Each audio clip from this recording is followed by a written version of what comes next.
चलिए चलिए, सो रिकॉर्डिंग यहाँ पे आपकी स्टार्ट हो चुकी है। Now let me start the screen share. और चलिए देखते हैं आज हमें इसके अंदर क्या देखना है।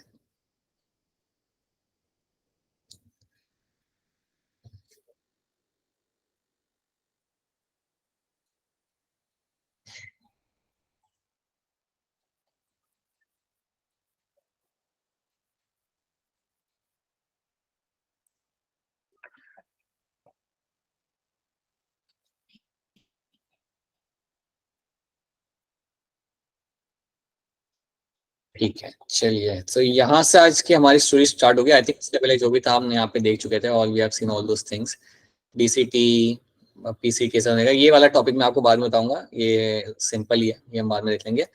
अभी हम ये देखते हैं रेगुलेशन ऑफ किडनी। तो आज का टॉपिक भी एक बहुत ही इंपॉर्टेंट टॉपिक है, बल्कि मैं कहूंगा इस पूरे चैप्टर में सबसे ज्यादा कॉन्सेप्चुअल क्वेश्चन यहाँ से ही आते हैं। सबसे ज्यादा क्रिटिकल थिंकिंग या कॉन्सेप्चुअल क्वेश्चन जो बन के आते हैं वो ये वाले टॉपिक में से ही आते हैं। तो ये टॉपिक को आप आराम से सुनिए, सुकून से सुनिए, आराम से। अगर आप इसको ध्यान देंगे तो आपको वैसे ही समझ आ जाएगा। So just pay attention and you should be able to understand everything over here. ठीक है, अब यहाँ पे हम बात करेंगे हमारे रेगुलेशन ऑफ किडनी के बारे में। So we will discuss something like your regulation of kidney. अब रेगुलेशन ऑफ किडनी के बारे में बात करेंगे। अब आपके किडनी के अंदर, या मैं बोलूंगा आपके नेफ्रॉन के पास में एक एपरेटस होता है जिसे हम कहते हैं जक्स्टाग्लोमेरुलर एपरेटस। सो आपके नेफ्रॉन के पास, राइट, या नेफ्रॉन पे लगा हुआ मैं कह सकता हूं, विद इन द नेफ्रॉन और near by the nephron you will have something known as a juxtaglomerular apparatus. अब ये क्या होता है, इसको हम शॉर्ट में कहते हैं जीजेए। ये एक्चुअली आपका होता क्या है, तो अभी मैं आपको बताऊंगा कि एक्चुअली में है क्या। सो इसके अंदर आपको तीन चीजें मिलती है। आपका जो नेफ्रॉन होता है उसका जो ग्लोमेरुलस होता है, या मैं कहूंगा उसका जो रेनल कॉर्पसेल्स होता है या माल्फिजन कॉर्पसेल्स जो होता है, जहां पे आपका ग्लोमेरुलस भी आता है और आपका बोमैन कैप्सूल भी आता है, उसके पास में आपको एक सेल्स मिलते हैं एंड दो cells are called as my juxtaglomerular cells. Juxtaglomerular cells. ठीक है, तो अगर आपसे कोई कहता है कि व्हाट इज जक्स्टाग्लोमेरुलर एपरेटस, तो आपने बोला इसमें तीन चीजें आपको मिल जाती है। एक मिलता है आपको यहाँ पे कुछ सेल्स आपको मिलते हैं which are called as my juxtaglomerular cells. दूसरी चीज आपको यहाँ पे मिलेगी, जिन सेल्स को हम बोलेंगे यहाँ पे एज अ मैक्यूला डेंसा। दूसरे टाइप के सेल मुझे यहाँ पे मिलते हैं, you call them as a macula densa. ये मेरे हो गए दूसरे टाइप के सेल। और एक और टाइप का सेल मुझे यहाँ पे मिल जाता है, इसको मैं कहता हूँ as a lacis cell. I call them as a lacis cell. तो ये तीन टाइप के सेल्स मुझे मिलते हैं इन द जक्स्टाग्लोमेरुलर एपरेटस। तो जब भी आपके सामने जेजीए टर्म आए, जब भी आपके सामने कोई पूछे कि यार what is my juxtaglomerular apparatus, तो आपने बोला इसमें तीन चीजें इंक्लूड की जाती हैं। इसमें तीन टाइप के सेल आपके इंक्लूड की जाएंगे, वो is my juxtaglomerular cells, macula densa and lacis cell. ये तीन टाइप के सेल आपको यहाँ पे मिलते हैं देखने के लिए। इनका काम क्या होता है वो अभी आपको नहीं समझना, मैं आपको समझाऊंगा इसी लेक्चर के दौरान। बट फिलहाल यार इतना, ये आपको तीन चीजें इसके अंदर मिलती है। अब ऐसे तो हम पता नहीं लगा पाएंगे, इसको जरा हम पिक्चर देख लेते हैं यहाँ पे। तो इस पिक्चर को आप यहाँ पे ध्यान से देखिएगा। हाँ जी बेटा बताइए, मोनिका बताइए क्या सवाल है आपको, बताइए। सर आपने थर्ड टाइप ऑफ सेल कौन सा बताया? Lacis cell, LACIS। ठीक है, सो ये आपके हो गए तीन टाइप के सेल यहाँ पे, macula densa, lacis cell and juxtaglomerular cells. अब यहाँ पे you have over here you can see that यहाँ पे हमारा माल्फिजन कॉर्पसेल्स, मतलब बोमैन कैप्सूल ग्लोमेरुलस आपको यहाँ पे दिख रहा है। ठीक है, अब इन सब के बीच में आपको यहाँ पे कुछ सेल्स दिखेंगे। तो हम हमारे सेल्स के ऊपर फोकस करते हैं। एक तो यहाँ पे मेरा लिखा हुआ है जक्स्टाग्लोमेरुलर सेल, एक यहाँ पे ये बना हुआ आपको यहाँ पे दिख जाएगा, राइट। एफरेंट आर्ट्रियोल से बिल्कुल सट के यहाँ पे चिपके हुए जो मेरे सेल्स आपको यहाँ पे दिख रहे हैं पर्पल कलर के, this are my juxtaglomerular cells. दूसरे सेल्स जो मुझे यहाँ पे दिख रहे हैं, this are my macula densa. दूसरे सेल्स जो मुझे यहाँ पे दिख रहे हैं, you call them macula densa. अब लेसिस सेल मुझे यहाँ पे दिख नहीं रहे। लेसिस सेल का एक और नाम यहाँ पे आपका होता है मीजनग्लियल सेल्स। तो ये जो मीजनग्लियल सेल्स है आपके यहाँ पे, इनको हम इवन कह सकते हैं as they are also called as my lacis cell. तो तीनों सेल मुझे यहाँ पे दिख रहे हैं। एंड ये तीन जो सेल्स का जो पूरा लाइक ऐसे ग्रुप है यहाँ पे, that area is called as my juxtaglomerular apparatus. तो यहाँ पे मैं मेंशन कर देता हूँ that my Lacey cell can be also called as my mesenglial cells. Mesenglial cells. तो इतनी बात पहले आप अपने दिमाग में बिठा लीजिए कि आपके 3 टाइप के सेल आप वहां पे मिल जाते हैं, ठीक है। सो that is something you should know. ये एक इन्फॉर्मेशन है जो मैंने आपके साथ शेयर कर दी। अब ये इन्फॉर्मेशन की तरफ मैं वापस आऊंगा लेकिन बाद में, राइट। तो ये पहले आपको बात याद रखनी, ये 3 सेल्स के नाम याद रखना और ये पिक्चर आप दिमाग में बिठा लो कि ये सारे इतने ये लोकेशन पे आपके लगे हुए होते हैं, राइट। सो आपके इनसाइड में इसकी पिक्चर नहीं है लेकिन आप याद रखना कि ये सारे पास पास में ही होते हैं। And these are 3 cell which come part of my JGA। क्या करता है देखते हैं हम लोग, कुछ ही टाइम में हम देखेंगे, और इतना फिलहाल आप यहाँ पे याद रखना। Okay, now let's come back to something else. चलो अब इसकी स्टोरी तो हम यहाँ पे सीखेंगे अलग से, अभी हम किसी और चीज पे ध्यान देते हैं। हम बात कर रहे थे रेगुलेशन ऑफ किडनी के बारे में। तो याद रखना आपके ब्रेन के अंदर एक आपका स्ट्रक्चर होता है। In the brain you have this small part जो आपने 10th स्टैंडर्ड में इसके बारे में सुना होगा, और वो होता है आपका यहाँ पे हाइपोथैलेमस। सो ब्रेन में you have this region called as my hypothalamus. नहीं सुना, नहीं याद आ रहा, कोई बात नहीं, याद रखना hypothalamus is a part of a brain. It is seen in the one of the region of the brain is called as my hypothalamus। so आपको ब्रेन में आपको एक स्ट्रक्चर मिलेगा जिसको हम कहते हैं हाइपोथैलेमस। इसके बारे में एक चीज आप यहाँ पे याद रख सकते हो, हाइपोथैलेमस के कई सारे रोल होते हैं लेकिन आप एक रोल फिलहाल याद रखो एक तो अभी के लिए, कि ये आपके बॉडी टेम्परेचर को रेगुलेट कर सकता है। It can regulate your body temperature. So आपके बॉडी टेम्परेचर को रेगुलेट करता है आपका हाइपोथैलेमस। तो ये चीज हमने यहाँ पे देख ली। और क्या करता है हमारा हाइपोथैलेमस? हाइपोथैलेमस जाना जाता है मेरे 2 हार्मोन बनाने के लिए। याद रखना इसे रोल्स कई सारे होते हैं, हम सिर्फ 1-2 रोल यहाँ पे पकड़ के इसके बारे में सीखेंगे। तो हाइपोथैलेमस जो मेरा यहाँ पे है ये मुझे बना के देगा 2 टाइप के hormone. It will give me 2 type of hormone. एक हार्मोन जो आपके यहाँ पे होता है जिसको हम बोलते हैं यहाँ पे एज ऑक्सीटोसिन। दूसरा हार्मोन जो आपके यहाँ पे रहेगा उसको हम बोलेंगे यहाँ पे एज वैसोप्रेसिन। तो ये बात याद रखना, 2 हार्मोन बनाए जाते हैं मेरे यहाँ पे हाइपोथैलेमस द्वारा। एक होता है आपका ऑक्सीटोसिन, दूसरा होता है आपके यहाँ पे वैसोप्रेसिन। ऑक्सीटोसिन को आप इग्नोर करो, उसका रोल हम बाद में पढ़ेंगे, किसी और टाइम पे पढ़ेंगे। अभी आपको फोकस करना है मेरे वैसोप्रेसिन के ऊपर, ठीक है। वैसोप्रेसिन अगर पूछा जाए कि बनाया कहाँ जाता है तो आपका आंसर होगा हाइपोथैलेमस। क्या हो गया? हाइपोथैलेमस बेटा, हाइपोथैलेमस। हाँ, वो आता कलेक्टिंग डक्ट में, याद रखना वो आता कलेक्टिंग डक्ट में, लेकिन वो बनाया जाता है हाइपोथैलेमस के अंदर, ठीक है। तो ये बात याद रखना। अब यहाँ पे क्या होगा ना, आपने बनाया वैसोप्रेसिन आपके हाइपोथैलेमस के अंदर, राइट। उसके अलावा याद रखना कि आपका होता है हाइपोथैलेमस के नीचे आपको मिलेगा एक gland. So let me draw somewhere over here. So एक ग्लैंड होता है जिसके बारे में भी आपने 10th में सुना होगा, पढ़ा होगा। That is called as my pituitary gland. तो एक ग्लैंड, हाँ जी सुना है आपने, सब लोगों ने सुना है, बहुत बढ़िया। So you have one gland called as my pituitary gland, जो आपके अगेन ब्रेन के एक हिस्से में आपको देखने के लिए मिल जाएगी, right. So this is a gland, right. ये ग्लैंड कई सारे हार्मोन रिलीज करती है। तो इसके 2 पार्ट्स होते हैं इस ग्लैंड के। Pituitary gland will have 2 parts. एक होता है इसका एंटीरियर पार्ट, राइट। एपी मतलब याद रखना एंटीरियर पार्ट, और दूसरा पार्ट मेरा यहाँ पे होता है जिसे हम कहता हूँ पोस्टीरियर पार्ट। पी मतलब पोस्टीरियर, सो यहाँ पे पोस्टीरियर पार्ट। तो आपको याद ये रखना है कि हाइपोथैलेमस जो अपने हार्मोन बनाता है, समझो यहाँ पे है मेरा हाइपोथैलेमस, समझो यहाँ पे मेरा हाइपोथैलेमस है। सो मैं इसको ऐसे गोल छोटा सा बनाता हूँ यहाँ पे, अज्यूम दैट ये है मेरा यहाँ पे हाइपोथैलेमस। तो हाइपोथैलेमस जो हार्मोन बनाएगा उसे वो संभाल के रखेगा पोस्टीरियर पार्ट के अंदर। तो यहाँ से जो भी हार्मोन बनाए जाते हैं उन हार्मोन को हम भेज देते हैं, those hormone will send to the posterior part of the pituitary gland. तो ये चीज याद रख लेना इतनी, तो जो भी हार्मोन बनाए जाते हैं हाइपोथैलेमस के अंदर उन्हें हम बना के कहाँ पे रखते हो संभाल के? In the posterior part of my pituitary gland. तो ये चीज आप दिमाग में बिठा लीजिए कि जो भी हार्मोन मेरे यहाँ पे बनाए जा रहे हैं हाइपोथैलेमस के अंदर, they are being kept in the posterior part of my pituitary gland। तो ये चीज आप यहाँ पे याद रखना, राइट। कौन से 2 हार्मोन रखे जा रहे हैं यहाँ पे हमारे? वैसोप्रेसिन, ऑक्सीटोसिन, ये 2 हार्मोन आपके यहाँ पे रखे जाते हैं। तो पहले तो आपको इतनी कहानी यहाँ पे मालूम है कि यार ये चीज मेरी यहाँ पे हो रही है, राइट। अब देखो होता क्या है, अज्यूम करते हैं कि आपके बॉडी के अंदर वाटर का कंटेंट कम हो गया, आपकी बॉडी के अंदर वाटर का कंटेंट कम हो गया।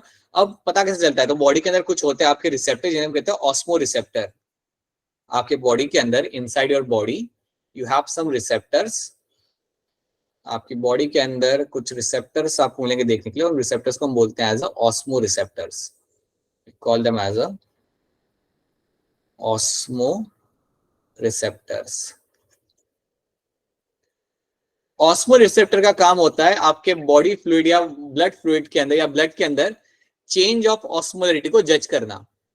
तो ऑस्मो रिसेप्टर का काम क्या होता है, ये आपके बॉडी में जो भी आपका चेंज हो रहा है, आपके ब्लड के अंदर जो भी आपका सॉल्यूट का लेवल बढ़ रहा है, पानी का लेवल कम हो रहा है, उसको ये जज करेंगे, उसको डिटेक्ट करते हैं। So they detect the water content. मैं शॉर्ट में लिख सकता हूँ यहाँ पे एक सिंपल लैंग्वेज में, they are known to detect water content inside blood। So blood के अंदर वाटर कंटेंट ये यहाँ पे आराम से अपना यहाँ पे डिटेक्ट कर सकते हैं। So they are known to detect the water content inside the blood very easily. वो अपना डिटेक्ट यहाँ पे कर लेते हैं, ठीक है। तो ये चीज आप यहाँ पे आ जाता है, that is one thing you should be very much clear with, right. Water content मैं कह सकता हूँ अगर सॉल्यूट का कंटेंट ज्यादा हो गया, राइट, मतलब वाटर कम हो गया तो सॉल्यूट ज्यादा हो जाएगा, तो वो लोग यहाँ पे डिटेक्ट कर सकते हैं। या मैं ये भी कह सकता हूँ they are known to understand the change in the osmolarity. तो अगर कोई भी आपके ब्लड के अंदर अगर ऑस्मोलैरिटी चेंज होती है, चेंज इन ऑस्मोलैरिटी अगर आपको मिलती है ब्लड के अंदर, चेंज इन ऑस्मोलैरिटी, तो ये लोग अपना डिटेक्ट कर लेंगे, इन्हें पता चल जाएगा कि यार कुछ तो बदलाव हुआ है, ठीक है। अब तुम सोचोगे तुमने सुबह से पानी नहीं पिया, सुबह से तुमने पानी पिया नहीं और तुम्हारे बॉडी के अंदर या ब्लड के अंदर पानी का लेवल थोड़ा सा कम हो चुका है, तो इनको पता चल जाएगा। अब जैसे ही इनको पता चला तो ये क्या करेंगे, they will send the signal towards the pituitary gland. ये अपना सिग्नल भेजेंगे अपना टुवर्ड्स द पोस्टीरियर पिट्यूटरी, ये अपना सिग्नल भेजेंगे, पहले हाइपोथैलेमस फिर हाइपोथैलेमस से पोस्टीरियर पिट्यूटरी। सो बेसिकली मैं यहाँ पे शॉर्ट में लिखता हूँ, टू द पोस्टीरियर पिट्यूटरी तक ये सिग्नल जाएगा और फिर क्या होगा, फिर कुछ नहीं होगा बेटा, वहां से आएगा आपका वैसोप्रेसिन। पोस्टीरियर पिट्यूटरी क्या करेगा, अपना फटाफट वैसोप्रेसिन रिलीज करना चालू करेगा। It will suddenly will start releasing the vasopressin. तो समझिए मेरा हार्मोन है and that is my vasopressin. तो ये हो गया मेरे यहाँ पे वैसोप्रेसिन। एक और नाम क्या था वैसोप्रेसिन का, छोटा नाम क्या था इसका, एडीएच, एंटी डायरेटिक हार्मोन। तो ये मेरा वैसोप्रेसिन, जिसको हम इवन शॉर्ट में कह सकते हैं एज एडीएच, जिसका हम लिख देते हैं फुल फॉर्म अगर आपको याद नहीं आता तो it is my anti diuretic hormone. इसको आप ब्लड में रिलीज कर दोगे। क्यों रिलीज किया, जब बॉडी के अंदर पानी का लेवल काफी आपको लग रहा है कि थोड़ा चेंज हो गया, कम हो गया, तो आप रिलीज कर दोगे। अब क्या होता है, एडीएच क्या करेगा, एडीएच जाके अपना काम करना चालू करेगा। तो याद रखना, जैसे मेरे एडीएच बन गया या वैसोप्रेसिन जिसे हम कह सकते हैं, जैसे ये मेरा रेडी हो गया, ये जैसे मेरा ब्लड के अंदर आएगा, तो याद रखना ये दो जगहों को जाके टारगेट करता है। एक तो आप जानते हो ये जाके टारगेट करेगा मेरे कलेक्टिंग डक्ट को, it will go and tell the collecting duct, उसको जाके बोलेगा वो कि चलिए पानी निकालना चालू करिए, राइट। दूसरी चीज, it can also go and target your DCT as well. Even जाके आपके डीसीटी को भी जाके बोल सकता है कि आप चलिए पानी वहां से एब्जॉर्ब करना चालू करिए। याद रखना, एंटी डायरेटिक हार्मोन आपका कलेक्टिंग डक्ट को जाके बोलता है, वो उसका मेन साइट है, जहां पे उसे जाके बोलेगा कि चलिए वाटर का रीएब्जॉर्प्शन चालू करिए। और उसके साथ साथ वो डीसीटी को भी जाके बोल सकता है कि आपका वाटर एब्जॉर्प्शन आप चालू करिए। याद रखना, वाटर रीएब्जॉर्प्शन हम लोग यहाँ पे इसलिए करें क्योंकि बॉडी के अंदर वाटर की थोड़ी कमी हो गई है, ब्लड के अंदर वाटर की थोड़ी कमी हो गई है, इसलिए आप यहाँ पे वाटर को रीएब्जॉर्ब करा रहे हो। तो ये चीज आपको यहाँ पे याद रखनी है। इस तरीके से वाटर कंटेंट आप बॉडी के अंदर इंक्रीज कर सकते हो। याद रखना, डीसीटी को भी जाके वो एक ही चीज बोलेगा, to reabsorb the water, to reabsorb water, और कलेक्टिंग डक्ट को भी जाके बोलेगा to reabsorb the water, to reabsorb water. तो ये होता है मेरा काम एडीएच का। एडीएच का काम तो आप ऑलरेडी आप जानते हो। अब आपको पता चल गया कि आ कहां से रहा है, और आपको ये बात भी हमेशा याद रखनी है कि इसका आने का रीजन कब होगा? जनरली अगर बॉडी के अंदर थोड़ा सा भी अगर आपका ऑस्मोलैरिटी चेंज होता है तो आपकी बॉडी एडीएच रिलीज करना चालू करती है, राइट? तो याद रखना, अगर आपके बॉडी में पानी काफी ज्यादा है, अगर आपकी बॉडी में पानी काफी ज्यादा है तो एडीएच इतना ज्यादा आएगा नहीं, थोड़ा सा ही आएगा, फिर इतना उसका कोई काम नहीं होता, राइट? बट अगर आपने समझो सुबह से पानी नहीं पिया, आप ट्रेकिंग के लिए निकल गए मैक्लोनगंज, राइट, बिना पानी के, राइट, तो थोड़े टाइम के बाद व्हाट विल हैपन कि आपका एडीएच का अमाउंट काफी अच्छा आएगा ब्लड के अंदर और जाके बोलेगा कलेक्टिंग डक्ट को कि चलिए वहां से पानी निकालिए, क्योंकि इंडिविजुअल ने पानी नहीं पिया है, ठीक है? तो ये बात याद रखना। और उसी को हम रिवर्स कर देते हैं। समझो ठंडी का महीना है और आप पानी पे पानी पी रहे हो, आपकी बॉडी में पानी इनफ है, तो वो टाइम पे एडीएच का अमाउंट आपको इतना ज्यादा नहीं मिलेगा। सिंपल सी बात है, बट अगर पानी है ब्लड के अंदर तो आप क्यों ही पानी को कंजर्व करोगे, राइट? एक बात कभी आप नोटिस करना, गर्मियों के दिन अगर आपने पानी नहीं पिया होगा तो यूरिन का कलर आपका डार्क होता है, you will have a slightly darker urine color, you will have a slightly orangish kind of urine color, right? But Yes, sir. ठंडी के टाइम पे जब आप पानी अच्छे से पी रहे हो, बॉडी के अंदर फ्लूइड की कमी नहीं है, urine will be like lightish yellowish in colour, right? So that means आपका यूरिन डाइल्यूट होता है वो टाइम पे जब पानी इनफ है आपके बॉडी के अंदर, थोड़ा पानी चला भी जाए तो कोई दिक्कत नहीं है, लेकिन जब जरूरत होती है तब आपका यूरिन फिर कॉन्सेंट्रेट कर लिया जाता है ताकि you conserve more amount of water, ठीक है? तो इतनी बात आपको यहाँ पे समझनी है। क्या इतनी कहानी आप सबको यहाँ पे समझ आ रही है? Is this thing clear to all of you? नहीं सर। Yes, sir. इसमें कोई भी चीज को लेके दिक्कत हो या कोई चीज समझ नहीं आ रही तो प्लीज बता दो कि अभी सच्ची बता दो कि कौन सा पार्ट समझ नहीं आ रहा, बता दो जल्दी, एनीथिंग बताइए बताइए। सर कुछ नहीं डीसीटी। डीसीटी अपना डिस्टल कॉन्जुगेट ट्यूब्यूल आप जानते हो, वहां से भी आपका पानी का एब्जॉर्प्शन किया जाता है, तो ये एडीएच जो है ना मेरा, ये वहां पे भी जाके उसे बोलेगा, वो डीसी को भी जाके बोलेगा कि आप भी थोड़ा सा पानी यहाँ से एब्जॉर्ब करिए क्योंकि बॉडी के अंदर पानी की कमी हो गई है या ब्लड के अंदर पानी की कमी होती है। तो एडीएच दोनों को जाके टारगेट करता है, कलेक्टिंग डक्ट को भी जाके बोलता है अपनी बात और डीसीटी को भी जाके अपनी बात बोलता है, लेकिन हम याद रखते हैं कि वो मेजरली पहले जाके बोलेगा अपने कलेक्टिंग डक्ट को एंड देन वो जाके बोलेगा अपना डीसीटी को, so that they can be absorb the water. तो इतनी बात आप सबको यहाँ पे याद रखनी है about the hypothalamus and the your vasopressin, ठीक है? याद रखना एडीएच और वेसोप्रेसिन एक ही है, मैं तो बोलोगे कि सर लास्ट क्लास में वेसोप्रेसिन बोला था, एडीएच हो गया, दोनों एक ही चीज होती है, ओके? तो ये चीज आपको यहाँ पे याद रखनी है ना। ये हमने यहाँ पे देख लिया, अब मैं आपको समझाता हूँ। अब हम वापस जाते हैं हमारे पास्ट में। हमारा पास्ट क्या था यहाँ पे मेरा? Juxtaglomerular apparatus. इसकी कहानी हम देखते हैं, इसकी कहानी हम यहाँ पे समझते कि यार ये है क्या और यहाँ पे होता क्या है। So let's try to see this thing, what is my juxtaglomerular apparatus और यहाँ पे होगा क्या, राइट? अब यहाँ पे मैं आपको कंडीशन बताता हूँ। कंडीशन कुछ ऐसी है कि समझो किसी का एक्सीडेंट हो गया, समझो किसी पर्सन का हो गया एक्सीडेंट, राइट? एक्सीडेंट हो गया और ब्लड लॉस हो गया, एक्सीडेंट हो गया और ब्लड लॉस हो गया। तो किसी का अगर एक्सीडेंट हो जाता है, किसी का अगर एक्सीडेंट होता है, then what will happen eventually, क्या हुआ है वहां पे? You have excess of blood loss, काफी ज्यादा हो गया। अगर आपका ब्लड लॉस हो जाता है तो आप मुझे बताइए, अगर आपका खून बह के निकल चुका है या निकल रहा है तो आपका ब्लड प्रेशर बढ़ेगा या कम होगा? कम होगा। कम होगा। कम हो जाएगा, बिल्कुल कम हो जाएगा, राइट? तो आपका ब्लड प्रेशर यहाँ पे कम हो जाएगा। तो एक्सीडेंट हुआ, ब्लड लॉस हुआ, तो आपका ब्लड प्रेशर नीचे जा रहा है। So now what is happening? The blood pressure is actually come down. तो ये आपका नीचे आएगा, इट विल कम डाउन। अगर मेरा ब्लड प्रेशर नीचे आएगा तो मेरा जीएफआर भी नीचे आएगा। अगर मेरा ब्लड प्रेशर नीचे आएगा तो मेरा ग्लोमेरुलर फिल्ट्रेशन रेट जो मेरा होता है उसका वैल्यू भी मेरे यहाँ पे नीचे आएगा, that will also come down. मेरी बात समझ आ रही नहीं आ रही? Yes sir. Yes sir. ठीक है। तो अगर किसी का ब्लड लॉस होता है तो ब्लड तो उसका लॉस हो ही रहा है, उसके साथ साथ उसका जो जीएफआर का जो वैल्यू होगा उसका वहां पे ग्लोमेरुलर फिल्ट्रेशन रेट वो भी आपका नीचे आएगा। तो सडनली आपका ग्लोमेरुलर फिल्ट्रेशन रेट नीचे हो गया, ब्लड प्रेशर आपका नीचे चला गया। तो ये टाइम पे बॉडी को ब्लड प्रेशर को नॉर्मल लाना है। So now the body has to do, it has to bring the blood pressure back to normal.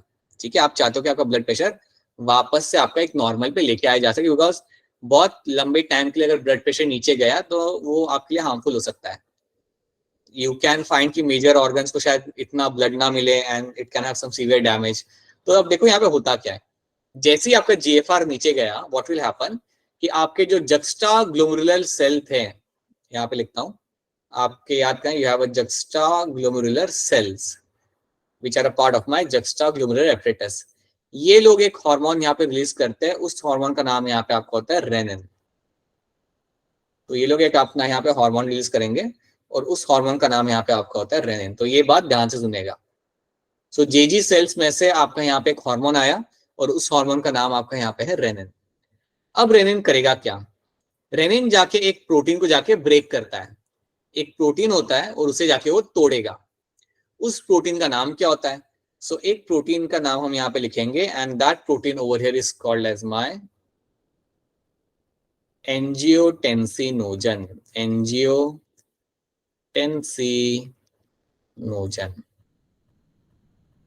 ये होता है मेरे उस प्रोटीन का नाम एंजियोटेंसिनोजन। सो एंजियोटेंसिन एक प्रोटीन है मेरा, और अगर आगे नोजन लिखा हुआ है समझा नहीं, ये इनएक्टिव प्रोटीन है। ये मेरा एक प्रोटीन है, this is nothing but a protein, right, और ये इनएक्टिव है। So it is a inactive protein. सुना था ना आपने नाम फाब्रिनोजन, सुना होगा, हमने पढ़ा था फाब्रिनोजन। Yes, sir. Yes, sir. And में अगर नोजन आता है ना, समझ जाना इनएक्टिव है। So it is also going to be a inactive protein. तो अब यहाँ पे होता क्या है कि मेरा रेनिन जाता है। अच्छा, एक और चीज, ये कहाँ से बनता है हमें? तो ये बनता है आपके लिवर के अंदर। Angiotensinogen is something formed in liver, और आपको ब्लड में मिल जाएगा। ये आपको ब्लड में आपको वैसे ही मिल जाता है। So it is formed in the liver. याद रखना, ये बनता है आपका, it is formed in liver. तो ये चीज आपको यहाँ पे याद रखते हैं। So this is one thing you have to know. अब देखो यहाँ पे क्या होता है। Now let's see what will be happening over here. आपका रेनिन आया और रेनिन आके इसको तोड़ेगा। सो रेनिन अपना यहाँ पे आएगा। कौन है वाई का, कौन है? सो रेनिन अब आपका यहाँ पे आएगा और जाके आपके एंजियोटेंसिनोजन को जाके तोड़ेगा, मतलब ब्रेक करेगा, उसे क्लीव करेगा, ब्रेक करेगा, कट करेगा। ठीक है, तो जैसे मेरा रेनिन आके एंजियोटेंसिन को जाके तोड़ता है, सो क्या करता है, उसे कन्वर्ट करता है into something else. So inactive मेरा प्रोटीन अब एक्टिव हो जाएगा। So renin will come, will break down the angiotensinogen and will convert the angiotensinogen into something else. अब ये मेरा कन्वर्ट होता है और बना के देता है मुझे यहाँ पे मेरा एंजियोटेंसिन 1। सो अब मुझे मिलेगा मेरे यहाँ पे एंजियोटेंसिन, जिसे मैं ANG लिखूंगा सिर्फ, एंजियोटेंसिन 1। रोमन नंबर है 1 ये। ठीक है, सो मेरा एंजियोटेंसिन 1 मेरे यहाँ पे बन गया। एंजियोटेंसिन 1 क्या करेगा? It will convert into something known as my angiotensin 2। ये मेरा कन्वर्ट किया जाएगा इनटू एंजियोटेंसिन 2। अब इसको कन्वर्ट कौन करता है? एंजियोटेंसिन 1 को 2 में कन्वर्ट कौन करता है? तो यहाँ पे आप एक एंजाइम की हम बात करेंगे। उस एंजाइम का नाम आपका यहाँ पे होगा angiotensin converting enzyme. That enzyme over here is called as my angiotensin converting enzyme. Short में लिखा मैंने यहाँ पे, याद रखना, एंजियोटेंसिन लिख देता हूँ यहाँ पे full form, angiotensin converting enzyme. This is my ACE. तो AC क्या कर रहा है? एंजियोटेंसिन 1 को एंजियोटेंसिन 2 में यहाँ पे कन्वर्ट कर रहा है। तो इतनी बात पहले आपको याद रखनी है। अब एक बार फिर हम स्टार्टिंग से देखते हैं यहाँ पे क्या हुआ। किसका एक्सीडेंट हुआ, ब्लड लॉस हुआ, ब्लड प्रेशर कम हुआ, तो समझ जाना आपका GFR आपका कम हो जाएगा, राइट। और हमेशा ब्लड लॉस की जरूरत नहीं है। कई बार हो सकता है कि अगर आपकी बॉडी में डिहाइड्रेशन हो जाए, पानी अगर कम हो जाए, तो तब भी आपका ब्लड प्रेशर नीचे जा सकता है, आपका GFR का वैल्यू नीचे जा सकता है। इतना याद रखना, जैसे आपका GFR का वैल्यू नीचे जाता है, आपके जक्स्टाग्लोमेरुलर सेल्स क्या करेंगे? ये एक हार्मोन को रिलीज करेंगे जिसका नाम होगा आपका रेनिन। रेनिन क्या करेगा? वो जाके एंजियोटेंसिनोजन को कन्वर्ट करेगा आपका एंजियोटेंसिन 1 के अंदर, और 1 आपका कन्वर्ट किया जाएगा इनटू योर एंजियोटेंसिन 2। जैसे ही आपका एंजियोटेंसिन 2 बन गया, याद रखना angiotensin 2 is a strong vasoconstrictor. याद रखना, it is a strong vasoconstrictor. It is going to be a strong वासोकंस्ट्रिक्टर।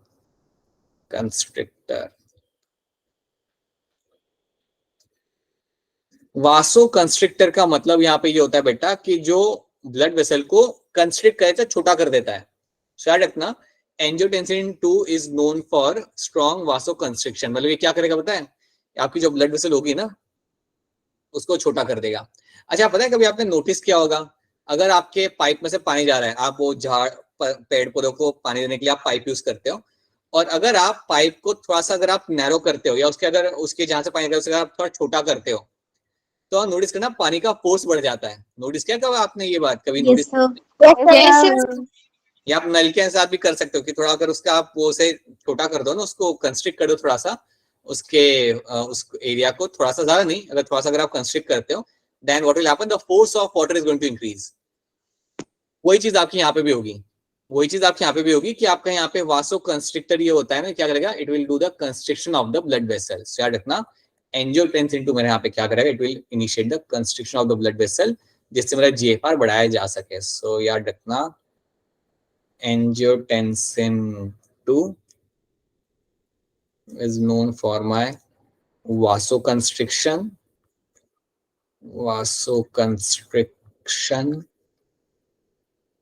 Right, मतलब वो ब्लड वेसल को जाके कंस्ट्रिक्ट करेगा, वासो मतलब ब्लड वेसल्स, राइट, उन्हें जाके कंस्ट्रिक्ट करेगा, और जैसे ही वो कंस्ट्रिक्ट करी जाती है ब्लड वेसल को तो आपके यहाँ पे जीएफआर का वैल्यू आपका इंक्रीज होने लगेगा। So will find the GFR rate will start increasing. तो एक तो ये काम करता है, सो जीएफआर आपका यहाँ पे इंक्रीज होने लगता है, राइट। तो इस तरीके से आप जीएफआर आप यहाँ पे अपना बढ़ा सकते हो। अब एक और चीज आपको याद रखनी है कि सिर्फ ये एक चीज नहीं कर रहा है, ये एक और चीज कर रहा है। तो एक तो ये चीज ने की, सेकेंड चीज यहाँ पे ये क्या करेगा, एंजियोटेंसिन 2 का एक और काम होता है, ये पता है क्या करेगा, अब हम बताते हैं। सो इसका एक और काम, ये तो इसने एक काम कर दिया, इसका एक और काम क्या होगा देखते हैं। एंजियोटेंसिन 2 जाके बोलेगा एक ग्लैंड को, so it will go and tell one of the gland, colour change, हाँ, ये जाके एक ग्लैंड को जाके कुछ बोलेगा, और वो ग्लैंड किडनी के ऊपर होती है। तो किडनी के ऊपर कौन सी ग्लैंड होती है? Adrenal gland. Adrenal gland. बहुत सही, बहुत सही। सो किडनी को एक ग्लैंड है जिसे हम कहते हैं एड्रिनल ग्लैंड। एड्रिनल ग्लैंड में पता है क्या होता है, इसके दो पार्ट्स होते हैं। एड्रिनल ग्लैंड के आपको मिलेंगे यहाँ पे दो parts, will have two parts in the adrenal gland, right. Outer part जो मेरा यहाँ पे होता है that is called as my cortex. Outer part over here is called as my cortex, right. और जो सेंटर वाला जो मेरा यहाँ पे पार्ट होता है उसे हम कहते हैं यहाँ पे एज अ Medulla. मेडुला। हाँ जी, बिल्कुल सही, that is called as my medulla. बहुत बढ़िया, that is going to be called as your medulla. तो अब याद आपको ये रखना है कि मेरा एंजियोटेंसिन 2 क्या करेगा, वो जाके कॉर्टेक्स को जाके कुछ बोलेगा, वो कॉर्टेक्स को जाके कुछ बोलेगा, तो कॉर्टेक्स को जाके बोलेगा कि आप एक हार्मोन रिलीज करो, और वो हार्मोन का नाम यहाँ पे आपका होगा एल्डोस्टेरॉन। सो याद रखना आपका एंजियोटेंसिन 2 जाके आपके एड्रिनल कॉर्टेक्स, मैं यहाँ पे लिख देता हूँ, it will go and tell the adrenal cortex to release one hormone, और उस हार्मोन का आपका नाम यहाँ पे आपका होता है एल्डोस्टेरॉन।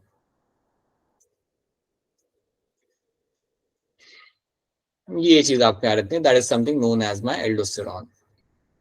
अब एल्डोस्टेरॉन आपका आ चुका है, एल्डोस्टेरॉन आपका ब्लड के अंदर आ चुका है। अब देखो ये क्या करेगा, एल्डोस्टेरॉन जाके आपके डीसीडी को जाके बोलेगा, so now aldosterone will go, ये जाएगा और अपना बोलेगा अपने डीसीडी को। याद करिए हमने पहले भी देखा था, it goes and tells the Yes, distal sir.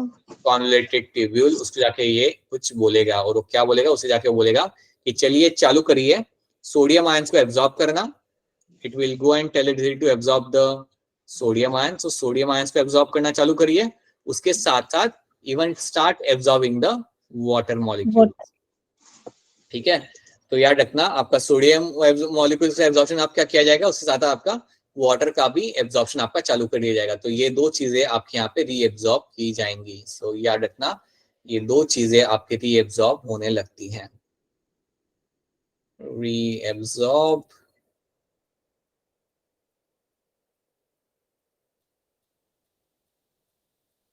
ठीक है। तो याद रखना ये एल्डोस्टेरॉन आपके डिस्ट्रिक्ट को जाके बोलता है to reabsorb the sodium ions and water molecules.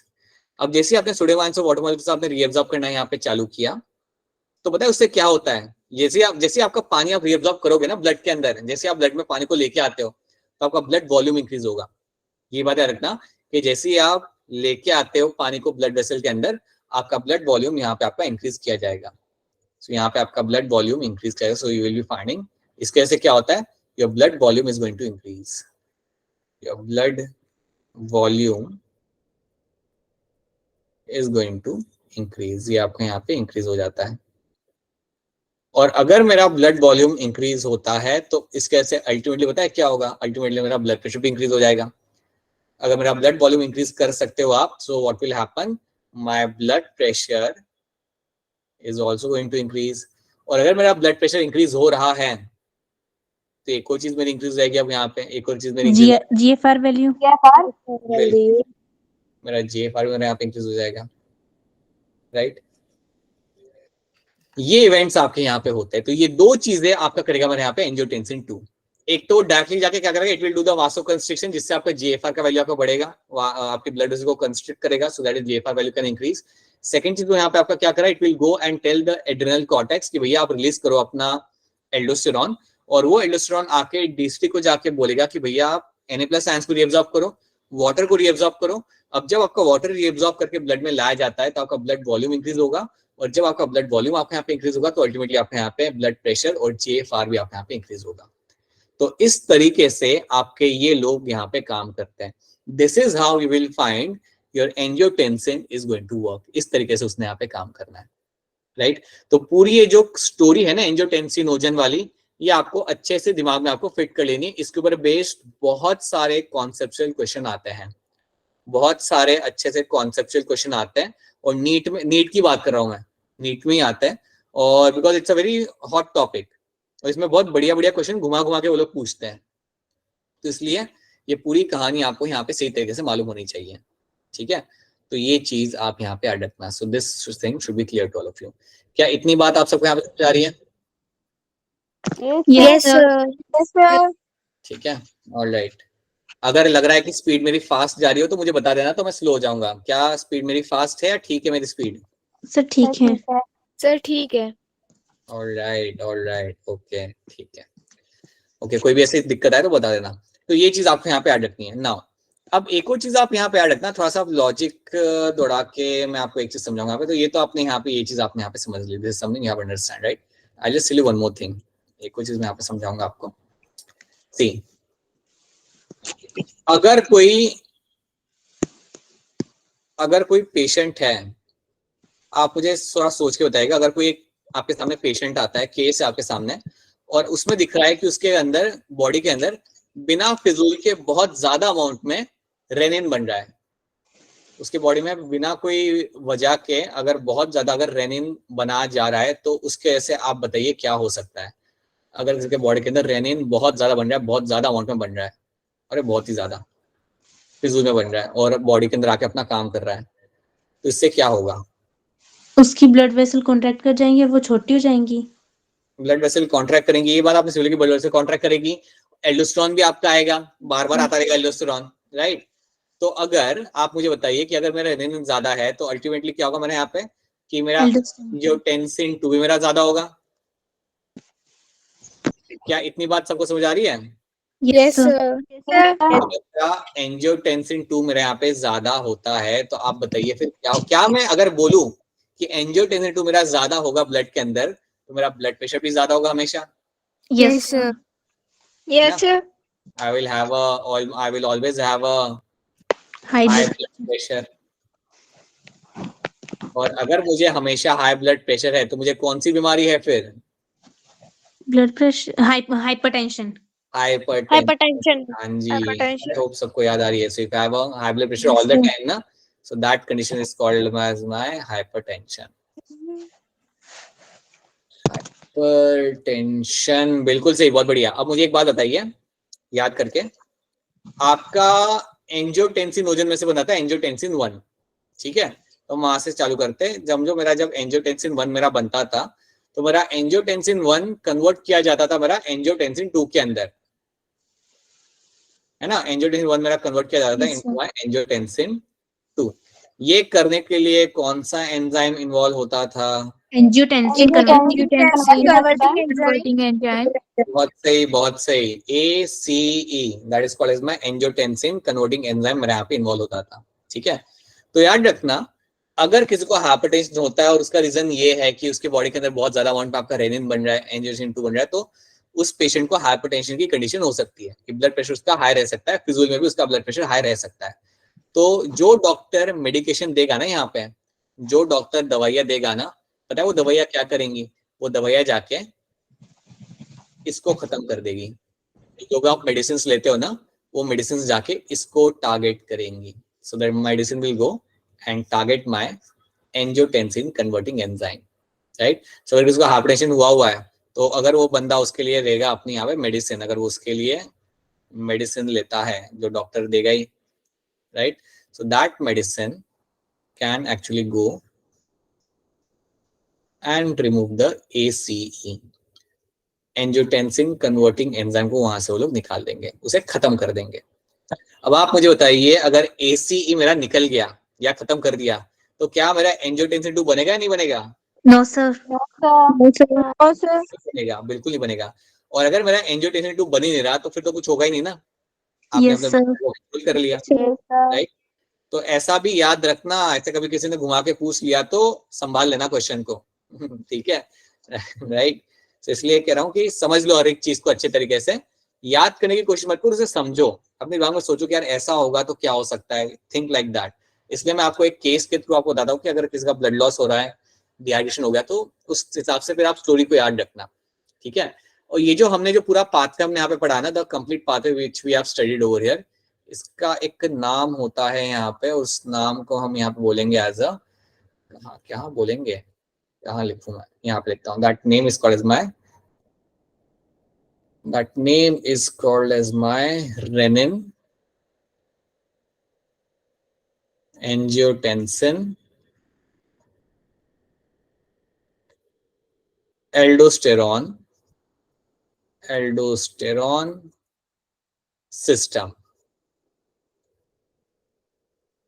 Renin angiotensin aldosterone system, इसको हम कहते हैं यहाँ पे, इसको शॉर्ट में लोग इवन बुलाते हैं एज अ रास, ठीक है। तो अगली बार इस चैप्टर के अंदर रास नाम का टर्म आ गया तो आपके दिमाग में आना चाहिए रेनिन एंजियोटेंसिन एल्डोस्टेरॉन सिस्टम, और उसके रिलेटेड जो भी हमने कहानी यहाँ पे लिखी थी वो आपको यहाँ पे मालूम होनी चाहिए, ठीक है। तो ये बात आप यहाँ पे याद रखना। तो क्या रास वाला पाथवे आप सबको यहाँ पे समझ आ रहा है? Yes sir. ऑलराइट, ठीक है। तो देखो हमने यहाँ पे दो चीजें देखी, एक तो हमने रेनिन का पूरा स्टोरी हमने यहाँ पे देखा, that is something we have seen, उसके साथ हमने देखा हमारे यहाँ पे वेस्टोप्रेसिन की कहानी। अभी हमें एक और चीज हमें देखनी है, और उसके पहले यहाँ पे क्या लिखा हुआ है हम थोड़ा पढ़ लेते हैं यहाँ पे, what they have written, let's try to see this thing over here. ये भी बड़ी इंपॉर्टेंट स्टेटमेंट है, ये भी आ चुकी है एक बार एग्जाम के अंदर स्टेटमेंट के फॉर्म में, तो ये भी याद रख लो। JGA is a special sensitive region formed by a cellular modification in the DCT and the efferent arterioles at a location of their contact। ये एक सुपर इंपॉर्टेंट स्टेटमेंट है, इस स्टेटमेंट को मैं यहाँ पे स्टार बना के देता हूँ, सुपर इंपॉर्टेंट, स्टार के साथ यहाँ पे एक बोर्ड बनाता हूँ, जो फिश लग रही है वैसे तो खैर कोई नहीं, right. So this is a very important statement. ये यहाँ पे क्या कर रहा है स्टेटमेंट आपको यहाँ पे कि JJ is a special sensitive region form by cellular modification in the DCT and afferent arterioles at the location of their contact. तो होता क्या है ना, JJ पता है आपको कहाँ मिलेगा, जहाँ पे DCT और एफरेंट आर्टरियोल टच कर रहे होंगे, जहाँ पे एफरेंट आर्टरियोल और DCT टच कर रहे होते हैं, जहाँ पे उनका कांटेक्ट हो रहा था eight the location of their contact, वहां पे आपको मिलता है आपका juxta glomerular apparatus.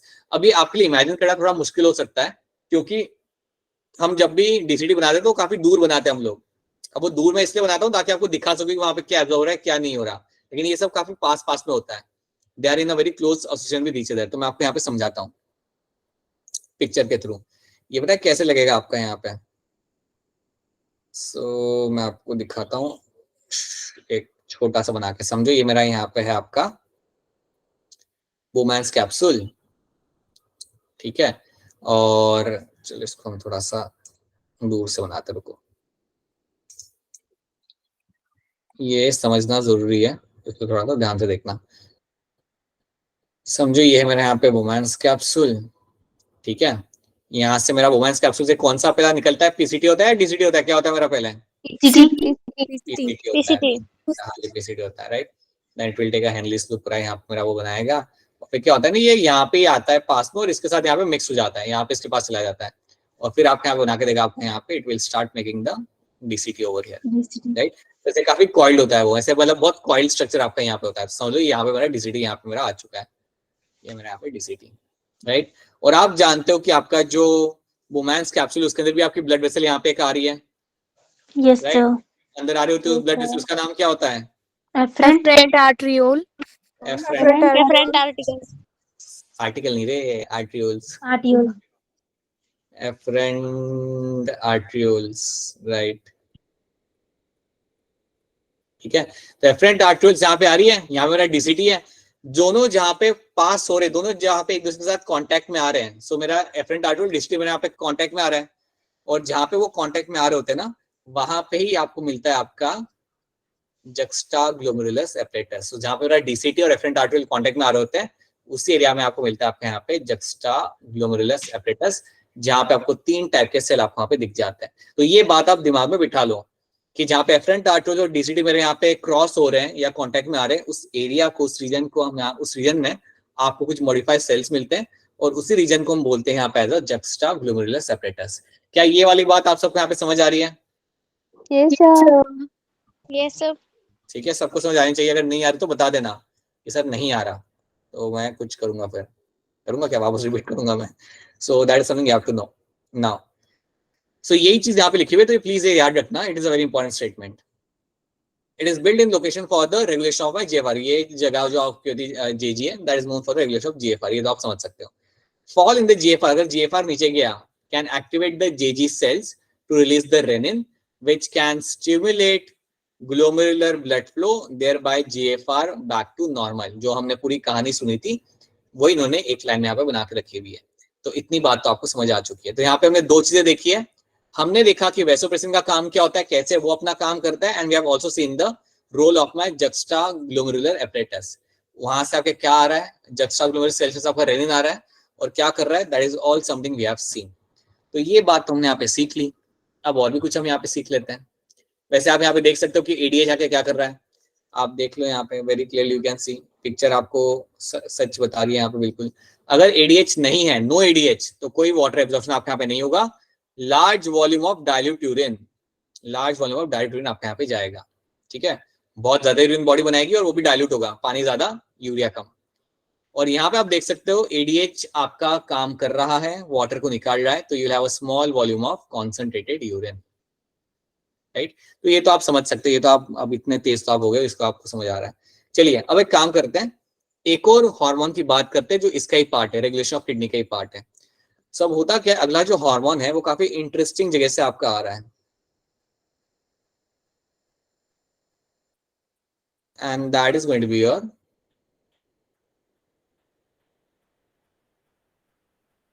Atria of heart.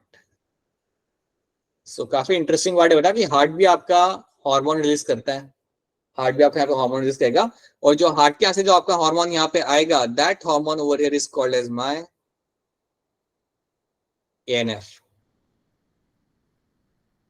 ANF, atrial natriuretic factor, atrial natriuretic factor.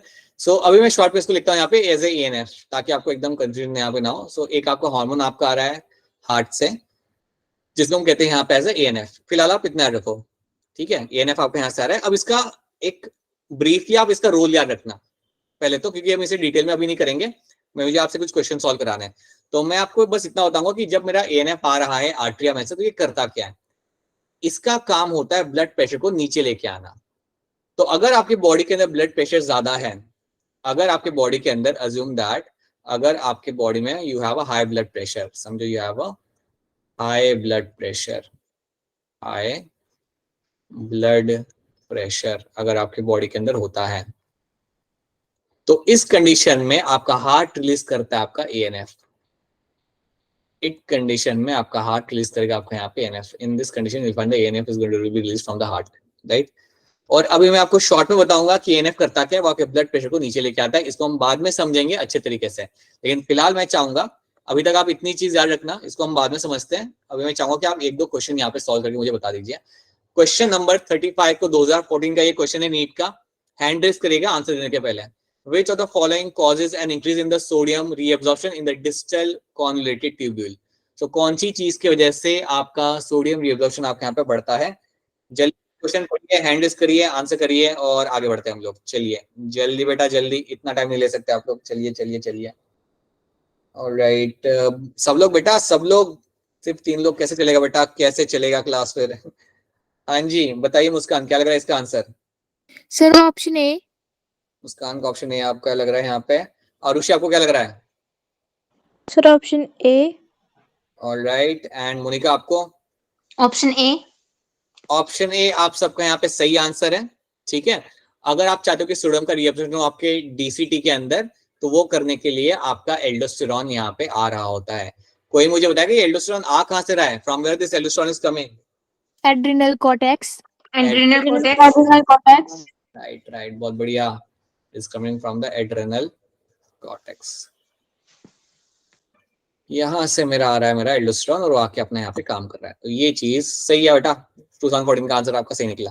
Right, ध्यान से पढ़िएगा एंड देन आंसर करिएगा। मैं आपके इसमें हेल्प नहीं करने वाला बिल्कुल भी। खुद से पढ़िए और हैंड रेज करिएगा। खुद से पढ़िएगा एंड देन हैंड रेज करिएगा। A fall in the GFR activates what? चलिए बेटा चलिए, जैसे ही GFR जाता है नीचे तो क्या चीज आपके यहाँ पे होती है? सबसे पहले what is the first thing which will be happening? बताइए अंशिका, क्या लग रहा है आपको इसका answer? Option D. Option D आपको यहाँ पे लग रहा है? Sir D. Oh, option D. Okay ठीक है, ऑलराइट। देन रंजना आपको क्या लग रहा है? सर ऑप्शन ए। ऑप्शन लग रहा है। Muskan? Sir option A. Salam? Option A. Anshika, जिनका डॉक्टर वाला एप्रन है? Sir option A. All right okay, और कोई बाकी रह गया यहाँ पे? बताइए प्रिया। Option A. ठीक है चलिए देख लेते हैं हम लोग यहाँ पे। तो बेटा आपका ऑप्शन ए जो आप मुझे बता रहे हो कि जैसे जीएफआर नीचे जाता है तो आपका option A juxtaglomeralar cell release the renin, ये बात आपके यहाँ पे बिल्कुल सही है। Right, that's a correct answer. ये आपके यहाँ पे बिल्कुल करेक्ट आंसर है। सबसे पहले आपका यही होगा। अब याद रखना, ये जो था ना आपका पोस्चर पिचरी टू रिलीज वेसोरिन, ये ऐसा नहीं होता बेटा, जीएफआर नीचे जाने पे ही नहीं आएगा। ये आपका आएगा जब बॉडी के अंदर थोड़ा सा भी अगर आपका फ्लूइड का कंटेंट कम होता है ना, या बॉडी के अंदर थोड़ा सा भी अगर आपका ऑस्मोलैरिटी चेंज होता है, या वाटर कंटेंट अगर आपका थोड़ा कम हो जाता है, तो वो टाइम पे आपका आता है पोस्टीरियर पिट्यूटरी। तो वो टाइम पे आपका पोस्टीरियर पिट्यूटरी आपके यहाँ पे आएगा, and then it what it will do, it is going to trigger the absorption of the water from, sorry vasopressin will come और वो वाटर एब्जॉर्प्शन को मदद करेगा। ठीक है, तो इसका जीएफआर से कनेक्ट मत करना। इसका याद रखना कि अगर बॉडी में थोड़ा पानी कम हुआ तो ये आके अपना काम करना चालू करता है। राइट, ये आपकी बॉडी में अभी भी रिलीज हो रहा होगा बट बहुत कम अमाउंट में रिलीज हो रहा होगा। लेकिन अगर आपने पानी नहीं पिया सुबह से और आप भागम दौड़ी कर रहे हो, भाग रहे हो सब कुछ, तो फिर ज्यादा होगा। ठीक है, सो that is my option A becomes the correct answer. एक और ध्यान से पढ़िएगा, 2011 का ये क्वेश्चन है, काफी इंटरेस्टिंग क्वेश्चन है। Which one of the following statement is correct with respect to the kidney function regulation? कौन सा स्टेटमेंट इनमें से सबसे बढ़िया है in terms of my kidney function regulation? So ध्यान से देखिए और बताइए क्या लग रहा है आपको यहाँ पे कि कौन सा ऑप्शन स्टेटमेंट आपके हिसाब से सही होगा। थोड़ा सा दिमाग दौड़ाइएगा, बहुत ज्यादा डिफिकल्ट क्वेश्चन ये है नहीं, कर सकते हो आप लोग।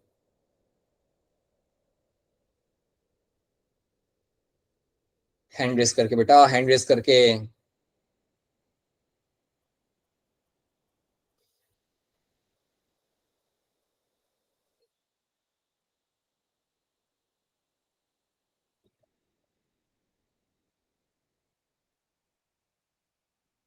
बेटा किसका हैंड रेस ही नहीं हो रहा? पढ़ रहे हो क्या सब लोग आराम से? अच्छा बताइए अंशिका, क्या लग रहा है आपको इसका आंसर? Option A. सुनाई नहीं दिया बेटा, सुनाई नहीं दिया।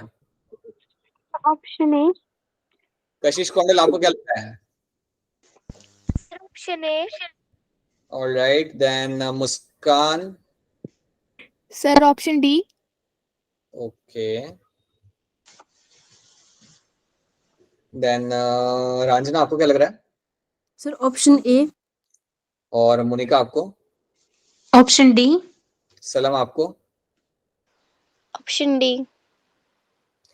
ऑलराइट प्रिया बता दीजिए आपका क्या आंसर है? Sir option D. अब ऑप्शन डी में आपको समझा दो क्या लिखा ऑप्शन डी को पढ़ते हैं हम लोग। चलिए प्रिया हम लोग देखते हैं इसे। During the summer, when the body loses lot of water by evaporation, the release of ADH is suppressed. बेटा ये तो उल्टा हो गया ना, अगर आपका गर्मी में ज्यादा अगर आपका पानी निकल जाए बॉडी से तो एडीएच तो ज्यादा आएगा। फिर यहाँ पे क्या लिखा हुआ है, सप्रेस्ड हो रहा है। सप्रेस मतलब कम आ रहा है, एडीएच आना बंद कर दिया गया है। सप्रेस्ड होना मतलब, आई होप सप्रेस होना तो आप समझ जाते हो, सप्रेस होना मतलब आपका एडीएच यहाँ पे कम रिलीज किया जा रहा है। तो बेटा ये स्टेटमेंट तो रॉन्ग हो गया ना, ये स्टेटमेंट आपका बिल्कुल रॉन्ग हो गया। आप सोचिए इस बात को, अगर गर्मी का मौसम है, आपका पसीना छूट रहा है, आप फुटबॉल खेल रहे हो ग्राउंड के ऊपर, तो क्या आपके बॉडी के अंदर पानी बचाना चाहिए नहीं बचाना चाहिए वो टाइम पे? Yes, sir. यस सर, नहीं बचाना चाहिए। पानी को आपको कंजर्व करना है। अगर आपको पानी को कंजर्व करना है तो एडीएच तो आएगा ना फिर तो अच्छा खासा अमाउंट में। अगर गर्मी के मौसम में भागम दौड़ करो तो एडीएच तो अच्छे अमाउंट में आएगा और वो यूरिन में से पानी को निकालेगा ताकि पानी को कंजर्व किया जा सके। यहाँ पे क्या करा ये कि एडीएच को हम सप्रेस कर रहे थे, तो इसलिए ये बेटा स्टेटमेंट मेरी यहाँ पे हो गई रॉन्ग। देन स्टेटमेंट सी हम यहाँ पे देखते हैं, an increase in the glomerular blood flow stimulates the formation of angiotensin 2। ये लोग ऐसा करें कि जैसे आपका ब्लड फ्लो इंक्रीज होता है, या मैं कह सकता हूं जैसे मेरा ब्लड प्रेशर इंक्रीज होता है तो मेरा एंजियोटेंसिन 2 मेरा बनने लगता है। क्या ये बात सही है गलत है? सर गलत है। बिल्कुल गलत है। आपका जब ब्लड प्रेशर नीचे जाता है तब आपका एंजियोटेंसिन 2 बन के आता है बेटा, बढ़ता समय नहीं आता। Exposure to cold temperature stimulate ADH. अगर बेटा ठंड का माहौल है तो एडीएच की रिलीज करने की ज्यादा जरूरत नहीं होती, तो ये स्टेटमेंट मेरे यहाँ पे गलत है। और स्टेटमेंट ए जो मेरा यहाँ पे वो सही है। देखो यहाँ पे क्या लिखा हुआ है, when someone drinks lot of water ADH release is suppressed. बिल्कुल सी बात है बेटा। अगर आप बहुत ज्यादा पानी पी रहे हो, आपके बॉडी में अगर पानी की लाइक क्वांटिटी काफी ज्यादा है, तो वो टाइम पे आपको एडीएच को रिलीज करने की ज्यादा जरूरत नहीं है, वो थोड़े अमाउंट में आया तब भी चलेगा। इसलिए ऑप्शन ए मेरा बनेगा यहाँ पे as a correct answer. So ADH release will get suppressed. ये चीज आपको यहाँ पे याद रखनी है, ठीक है। That was my question number 37। ये वाला question, angiotensinogen is a protein produced and secreted by. Hand raise करेंगे सब लोग इसका आंसर देने के लिए, फटाफट करिए hand raise to answer this. Angiotensinogen कह रहे लोग कि आता कहां से है?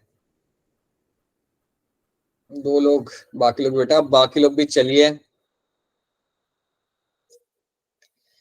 बताइए। मोनिका क्या लग रहा है आपको इसका आंसर? Option D. पलक आपको क्या लग रहा है? Sir option D. एंड प्रिया आपको क्या लग रहा है? Option D. ऑप्शन डी आपका यहाँ पे सही आंसर है। लिवर सेल से आपका आता है एंजियोटेंसिनोजन, ये प्रोटीन है जो आपका वहां से आएगा, एंड देन फिर इसको हम ब्रेक डाउन करते हैं और फिर हम कुछ कुछ यहाँ पे बनाते हैं, ठीक है। सो ये हमने यहाँ पे कर लिया। अब ये 1-2 क्वेश्चन है जो मैं आपको एज अ होमवर्क दे रहा हूँ, 2 क्वेश्चन का होमवर्क। तो एक बार आपने एंड से देख लेना, इसे हम बाद में फिर सॉल्व कर लेंगे, ठीक है। तो एक बार क्लास खत्म होने के लिए मैं आपको बता दूंगा आज हमने क्या क्या क्या क्या कवर किया हमने, फटाफट देख लेते हैं। एक तो हमने पढ़ी हमारी कहानी हमारे वैसोप्रेसिन के बारे में, बहुत पीछे आ गए हम लोग।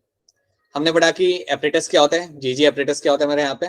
फिर हमने देखा कि यहाँ पे आ गए हम लोग, हमने देखा कि यार हमारा वैसोप्रेसिन क्या कर रहा है, कहाँ से आ रहा है वो हमने देख लिया। पानी बचा रहा है ये हमारा आके, ये हमने समझ लिया, राइट। उसके बाद हमने समझा कि यार ये मेरा अगर एक्सीडेंट हुआ, जीएफआर कम हुआ तो क्या होगा, तो उसकी कहानी हमने यहाँ पे समझी, कैसे मेरा रेनिन आके अपना सारा काम कर रहा है अकेले आके और आपका ब्लड प्रेशर यहाँ बढ़ा रहा है, तो ये चीज हमने यहाँ पे देखी। और उसके अलावा हमने थोड़ी सी चीज यहाँ पे चालू की है, वो ये की है कि अगर आपके बॉडी के अंदर ब्लड प्रेशर ज्यादा होता है तो हार्ट एक हार्मोन रिलीज करेगा जिसको हम कहते हैं शॉर्ट में एज एएनएफ, एंड देन वो क्या करता है, वो आपके ब्लड प्रेशर को नीचे लेके आता है। वो हम अगली क्लास में से बाद में देखेंगे, ठीक है। तो इतनी बात पहले आपको यहाँ पे याद रखनी है। तो क्या इतनी चीजें आप सबको यहाँ पे समझ आ रही है? Yes sir. Yes sir. I hope बाकी लोगों को Yes, समझ आ रही है। हाँ, बोल दिया करो, यस बोल दिया करो, तो क्या रिलीफ मिलता है कि समझ आ गया। चलो 50 minutes were made to count, so that is something we have done। 2 question तो दे के रखे, वो एक बार खुद से कर लेना, हो जाएंगे। अगर इतने क्वेश्चन लग रहे तो वो क्वेश्चन भी आपसे हो जाएगा, कोई इतनी दिक्कत नहीं आएगी, कर लीजिएगा वो क्वेश्चंस भी, ठीक है। So will catch you in tomorrow same time. So yeah that's it. अगर कोई सवाल होता है आप अपने सवाल पूछ सकते हो, अगर कोई सवाल नहीं है तो आपका लेक्चर यहाँ पे खत्म होता है। हम लोग फिर मिलेंगे सेम टाइम पे कल वापस से। चलिए देन, बाय एवरीवन।